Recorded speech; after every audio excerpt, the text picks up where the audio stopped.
Dengan maraknya peredaran narkoba di kalangan masyarakat, Polres Buleleng mendeklarasikan pemberantasan narkoba dengan mengajak para tokoh pendidikan dan tokoh agama.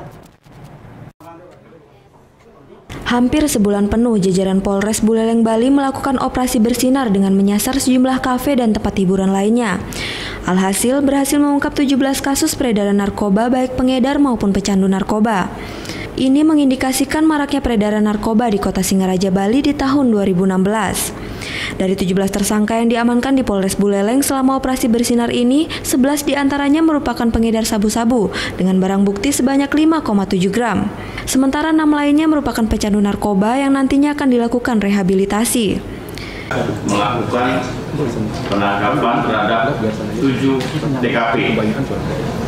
Dari 17 orang tersangka yang kami amankan, itu 6 orang itu direhab secara kategori pengguna dan 11 orang kategorinya adalah sebagai pengedar.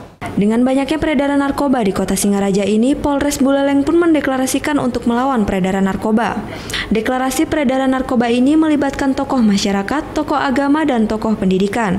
Lantaran sampai saat ini peredaran narkoba di Buleleng, Bali telah menyasar dunia pendidikan dan masyarakat kecil. Diharapkan nantinya para tokoh di berbagai elemen ini akan mensosialisasikan bahaya narkoba di kalangan masyarakat.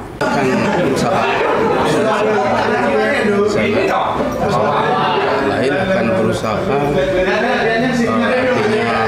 mencermati, mengontrol biar tidak terulang lagi hal seperti ini.